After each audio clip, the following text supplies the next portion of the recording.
मैं विकास कुमार स्वागत करता हूं आपको हमारे YouTube channel AU education and foundation में।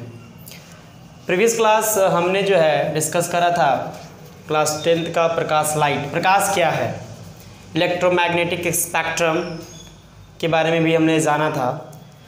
आज उस प्रकाश के कारण हमारे जीवन में घटित होने वाली प्रकाश की कुछ महत्वपूर्ण घटनाएं देखेंगे। जैसे हम लोग सोचते हैं कि ये सूर्य जब निकलता है तो उससे पहले, सूर्य का प्रकाश हमारे तक पहुंचने से पहले ही हमें आभास हो जाता है कि सूर्य निकल चुका है। या पानी में देखिएगा, पानी में कोई वस्तु चलता है तो ऐसे टेढ़े मेढ़े ये पानी क्यों दिखाई देते हैं। ठीक है, वह सारा चीज़ आगे हम डिस्कस करेंगे। किसी को परावर्तन में, अपवर्तन में, विवर्तन में और व्यतिकरण में ये सारी चीज़ों को डिस्कस करेंगे। फिलहाल आज का जो हमारा क्लास है वो है परावर्तन, इंग्लिश बोले तो रिफ्लेक्शन।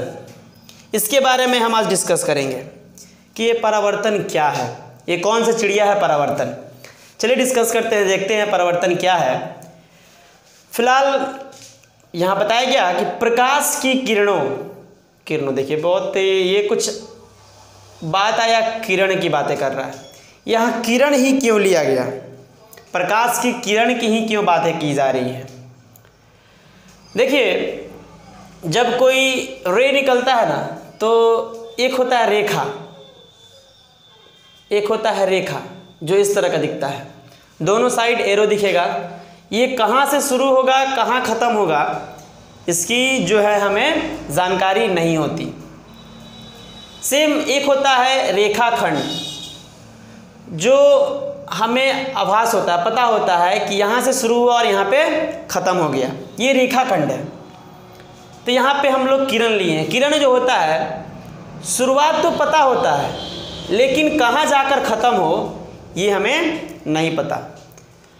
इसलिए जैसे सूर्य से अगर कोई प्रकाश निकलता है तो उसकी किरणें जब आती है हमारे पास तो शुरुआत तो पता है कि वो सूर्य से निकल रहा है, ख़त्म कहाँ हो इसकी जानकारी हमें नहीं होती। इसीलिए यहाँ पे किरण लिया गया कि निकल रहा है ये तो पता है लेकिन ख़त्म कहाँ हो है हमें नहीं पता है।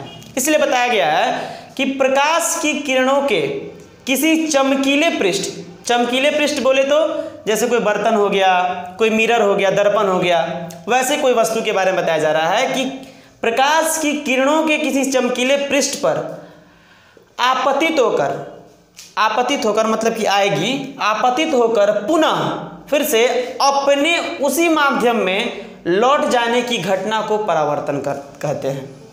कहने का सीधा सा मतलब कि अगर कोई भी एक पृष्ठ है, मान लीजिए ये चमकीला चमकीला पृष्ठ है, अगर इस पृष्ठ पे किरण आ रहा है, ये हवा, इसका माध्यम क्या था, सपोज कि हवा, इधर से किरण आया, यहाँ पर आया, और जब किरण आएगा तो यहाँ से टकराने के बाद फिर उसी माध्यम में, उसी हवा के माध्यम में फिर से वो लौट जाता है।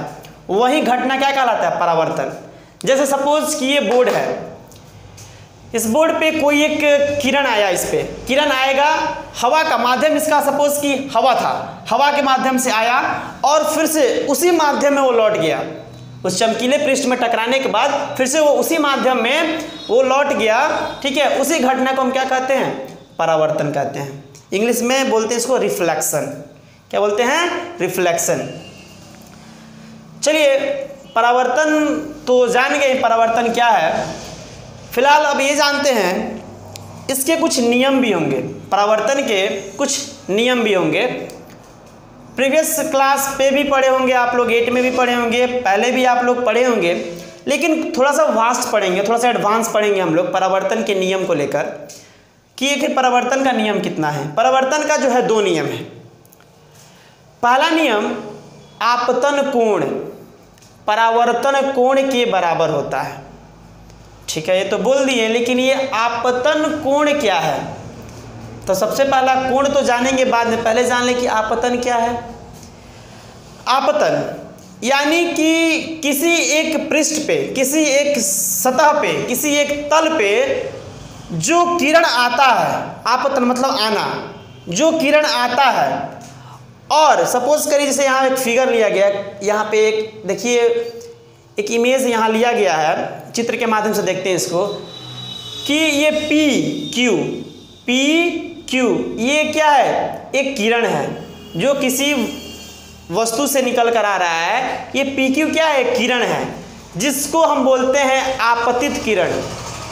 आपतित किरण इंग्लिश में बोलते हैं इंसिडेंट रे। इंसिडेंट रे, आपतित किरण यानी कि इंसिडेंट रे। ठीक है, आपतित हुआ किसी सतह पे, तो ये बात हम कर रहे हैं आपतन कोण की। तो ये आपतन कोण क्या होगा, तो देखिए जब ये आपतित किरण आएगा, इसके लिए हम क्या करते हैं, एक अभिलंब बनाते हैं, उसी सतह पर एक अभिलंब बनाते हैं जो कि 90 डिग्री का समकोण होता है, 90 डिग्री का होता है, एकदम 90 डिग्री का होता है। MN मान लिए एक नॉर्मल है अभिलंब, इंग्लिश बोले तो नॉर्मल, हिंदी बोले तो अभिलंब। अभिलंब यानी कि नॉर्मल बना दिया गया। इस अभिलंब का और आपतित कोण के बीच में, सॉरी आपतित किरण के बीच में देखिए एक कोण बन रहा है यहाँ पे। जो कोण आपतित किरण और अभिलंब को मिलकर जो कोण बनता है ना, उसको बोलते हैं आपतन कोण। क्या बोलते हैं, आपतन कोण। तो आपतन कोण तो समझ में आ गया। फिर है एक परावर्तन कोण। तो जब ये किरण आ रही है, आपतित हो रही है, तो किसी बिंदु से वो टकराएगी, तो मैंने बताया कि वो परावर्तन उसमें होगा। क्या होगा, परावर्तन होगा, और उसी माध्यम में फिर से वो चली जाएगी। तो यहाँ टकराने के बाद उसी माध्यम में फिर से वो क्या करेगी, वापस लौट जाएगी। यही तो रिफ्लेक्शन था ना, यही तो परावर्तन था ना। तो परावर्तित किरण और अभिलंब के बीच में जो आपका कोण बन रहा है, ये परावर्तित किरण और अभिलंब, इस दोनों के बीच में जो कोण बन रहा है वो है आपका परावर्तन कोण, यानी कि इंग्लिश बोले तो angle of reflection. Angle of reflection. और आपतन कोण को बोलते हैं angle of incidence. Angle of incidence यानी पहला हमारा रूल यानी नियम कहता है कि आपतन कोण यानी कि एंगल आई और परावर्तन कोण यानी कि एंगल आर, कोण आर बराबर होता है। यानी एंगल आई जो है एंगल आर के बराबर होगा। आई ऐसे नाम करना याद करने के लिए कि आपतित किरण आई मतलब कि एंगल बनेगा उसमें, और वो फिर से परावर्तित हो गई एंगल आर, यानी एंगल आई बराबर क्या होगा, एंगल आर। ये पहला हमारा नियम कहता है, परावर्तन का पहला नियम कि आपतन कोण परावर्तन कोण के बराबर होता है। ठीक है, आपतित किरण भी समझ गए।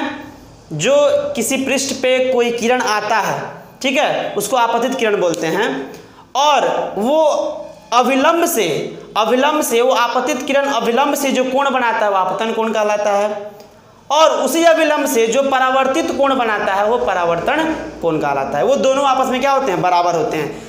जितने एंगल से आपतित होंगे उतना ही एंगल से, उतना ही कोण से क्या होंगे, वो परावर्तित होंगे। ये बराबर होता है, परावर्तन का पहला नियम कहलाता है। दूसरा नियम है आपतित किरण। ये किरण जो बताया गया है, आपतित किरण और आपतन बिंदु। ये आपतित किरण जहाँ से आ रही है और जिस बिंदु पे यहाँ पे आके मिली, यानी समझिए ना, इसको क्यू मानते हैं कि ये जो आपतित किरण है आकर इस बिंदु पे मिली, तो आपतित किरण और जो आपतित किरण आई है और जिस बिंदु पे मिली है वो, और अभिलंब यानी कि नॉर्मल, ये नॉर्मल, और परावर्तित किरण, और ये परावर्तित। आपतित होने के बाद परावर्तित तो होगी ही होगी। ये तो आपका परावर्तन का नियम परावर्तन कहता है कि अगर कोई आपतित किरण आएगा तो उसमें परावर्तन होगा ही होगा। तो आपतित किरण, आपतन बिंदु यानी ये वाला बिंदु, आपतन बिंदु और अभिलंब, ये नॉर्मल जो था, जो बनाया गया था एक एंगल बनाने के लिए, कोण बनाने के लिए, अभिलंब और परावर्तित किरण, ये जो किरण परावर्तित हुई है, ये आपतित किरण, आपतन बिंदु और अभिलंब और परावर्तित किरण, ये तीनों जो है ना एक ही बिंदु पर, यानी कि एक बिंदु एक ही तल में होते हैं। ये एक ही तल में होंगे, एक ही पृष्ठ पे होंगे, इसी पे ये तल है तो इसी तल में होंगे। ठीक है ना, ये बात यहाँ पे बताया जाता है, एक ही तल में होते हैं। कोई दिक्कत? नहीं।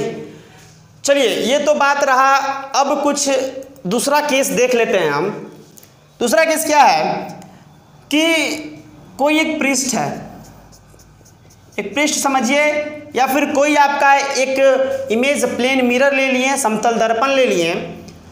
उस दर्पण में हम बता रहे हैं कि अगर कोई आपतित किरण, यहाँ से किरण निकल रही है, ये आपतित किरण बिल्कुल जो है 90 डिग्री के एंगल में एकदम सीधा जो है जा रहा है इस पृष्ठ पे, इस तल पे, तो हमको आपतन कोण बनाने के लिए और परावर्तन कोण बनाने के लिए एक अभिलंब की आवश्यकता पड़ती है, यानी कि नॉर्मल की आवश्यकता पड़ती है। तो यहाँ पे नॉर्मल बनाने के लिए, जब नॉर्मल बनाते हैं तो एकदम बिल्कुल सीधा बनाएंगे। इंसिडेंट रे यानी कि आपतित किरण जो आई है, और जब नॉर्मल बनाएंगे तो बिल्कुल इसी पे बनाएंगे, जैसे बिल्कुल 90 एकदम सीधा होता है कि नहीं होता अभिलंब, सीधा। जब आपतित किरण जिस एंगल से आई है उसी एंगल से, उसी कोण से तो परावर्तित किरण भी जाएगी। बताया भी गया है कि एंगल आई जो है एंगल आर के बराबर होता है, तो उसी कोण, उसी एंगल से वो फिर से वापस परावर्तित हो जाएगी। तो यहाँ पे अगर कोई पूछेगा कि एंगल आई और एंगल आर कितना होगा, तो यहाँ होता है 0 डिग्री। यहाँ एंगल आई और एंगल आर क्या होता है 0 डिग्री, क्योंकि सीधा है ना, सीधा है, तो एंगल आई और एंगल आर क्या हो जाएगा 0 डिग्री। अगला इसमें एक और केस आएगा कि आप बताइए कि ये कोई ज़रूरी थोड़ी है कि एक वस्तु से सिर्फ और सिर्फ एक ही किरण निकले, एक ही आपतित किरण निकले, ये कोई ज़रूरी नहीं है। तो आइए जानते हैं कि अगर किसी भी वस्तु से अगर एक से ज़्यादा किरण निकलती है तो उसके साथ हम कैसे व्यवहार करेंगे, सपोज कोई एक वस्तु है, मान लीजिए एक वस्तु यहाँ से 2 किरण निकला, एक किरण ये मान लीजिए P है, ये Q है, ये R है, 2 किरण निकला। तो दोनों आपतित किरण के लिए हमको यहाँ 2 अभिलंब बनाना होगा, 2 नॉर्मल बनाना होगा। 2 नॉर्मल बनाते हैं। चलिए नॉर्मल जो बनाते हैं एकदम बिल्कुल 90 डिग्री समकोण बनाते हैं। यहाँ भी बनेगा एक यहाँ भी बनेगा। सपोज ये M है, ये N है। ये आपतित किरण अगर आएगी इस अविलंब के साथ, जो एंगल बनाएगी इस अविलंब के साथ, जो कोण बनाएगी, एंगल मान लेते हैं I1, एंगल I1। अब जब यहाँ पे ये टकराएगी तो जिस माध्यम से आई है परावर्तन उसी माध्यम में होगा। ये पहले भी हम लोग परावर्तन का जो है परिभाषा देख लिए हैं। तो उसी माध्यम में फिर क्या करेगी, वो वापस परावर्तित हो जाएगी। जब उसी माध्यम में परावर्तित हो जाएगी, कौन, ये PQ के बारे में बात करा जा रहा है, उसी माध्यम में। तो मान लेते हैं ये हो जाएगा एंगल R1। तो यहाँ पे एंगल I1 इक्वल होगा एंगल R1 के। क्यों? क्योंकि अविलंब जितना कोण बनाएगी अविलंब, इस PQ जो है आपतित किरण आई है, इस MQ के साथ जितना एंगल बनाएगी उतना ही एंगल आपका, उतना ही कोण एंगल आपका जो है Q, ये समझिए कि S है, QS के साथ बनाएगी। क्यों? क्योंकि पहला नियम कहता ही है कि एंगल I जो है एंगल R के बराबर होता है। ये पहला किरण था, पहला इंसिडेंट रे था। दूसरा अगर किरण यहाँ से निकलती है तो उसके साथ भी एक अभिलंब हमने बना लिया है। इसको मान लेते हैं एंगल I2। जब ये इस पे गिरेगी तो इसका भी परावर्तन होगा, तो परावर्तित होकर ये फिर से उसी माध्यम में जाएगी और यहाँ भी कुछ ना कुछ जो है कोण बनाएगी एंगल R2। तो एंगल I2 जो है एंगल R2 के बराबर होगा। ये बताने का सीधा मेरा मकसद यही था कि ऐसा नहीं है कि सिर्फ एक वस्तु से एक ही किरण निकले, नहीं, एक वस्तु से बहुत सारे किरण निकल सकती है। तो 2 किरण अगर निकाला है हमने, आपतित किरण 2 निकला है, तो अभिलंब भी उतना ही बनेगा, उतना ही हर आपतित किरण के साथ अभिलंब हम बनाएंगे। और हर जगह जितना आपतित किरण होगा उस अविलंब के साथ कोण बनाएगा, उतना ही परावर्तित कोण भी उतना ही होगा, उस अभिलंब के साथ उतना ही कोण बनाएगा। यानी एंगल आई बराबर क्या होगा, एंगल आर होगा। ये हर केस में होगा। फिलहाल आप इसे 2 मिनट देख लें, फिर मैं इसे फिर से रिपीट करता हूँ।